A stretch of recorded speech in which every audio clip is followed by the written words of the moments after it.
Inilah kisah keajaiban jubah Nabi Muhammad SAW. Rasulullah pernah menerima hadiah berupa sebuah jubah dari seseorang. Setelah menerimanya, beliau meminta istrinya Sayyidah Aisyah untuk menyimpannya. Aisyah pun segera menyimpan jubah tersebut di dalam rumah. Tak lama kemudian, seseorang mengetuk pintu rumah Rasulullah. Ternyata yang datang adalah seorang pengemis yang meminta sedekah. Rasulullah pun bertanya kepada Aisyah, "Wahai Aisyah, apakah ada sesuatu yang bisa disedekahkan? Apakah ada gandum di rumah ini?"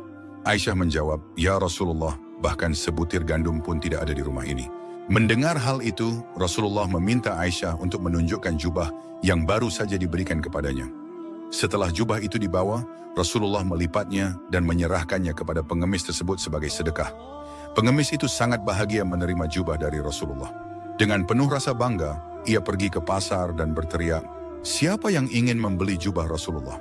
Orang-orang pun berkerumun menanyakan harga jubah yang penuh berkah itu. Para sahabat juga tertarik untuk memilikinya. Di antara mereka, ada seorang pria buta yang mendengar tentang jubah tersebut.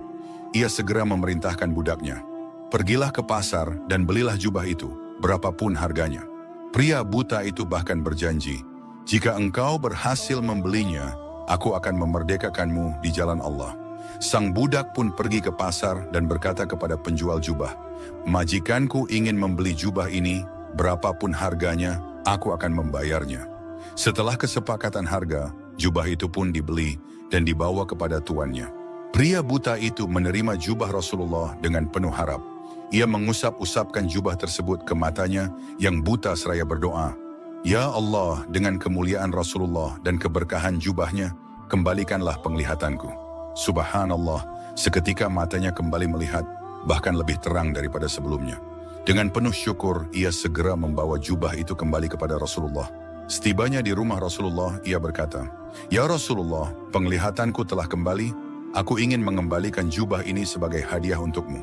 Kemudian ia menceritakan bagaimana jubah itu berpindah tangan hingga akhirnya kembali kepada Rasulullah. Mendengar kisah tersebut, Rasulullah tersenyum hingga terlihat gigi gerahamnya. Beliau pun berkata kepada Aisyah, "Perhatikanlah jubah ini, wahai Aisyah. Ia telah mengkayakan seorang miskin, menyembuhkan orang yang buta, memerdekakan seorang budak, dan kini kembali lagi kepada kita." Kisah ini mengajarkan bahwa sedekah tidak akan mengurangi harta, justru membawa keberkahan yang luar biasa. Keikhlasan dalam memberi akan membuka pintu rezeki, menyembuhkan luka, dan mendatangkan keajaiban yang tidak terduga. Follow atau subscribe sekarang juga. Semoga Allah memudahkan jalanmu menuju surga.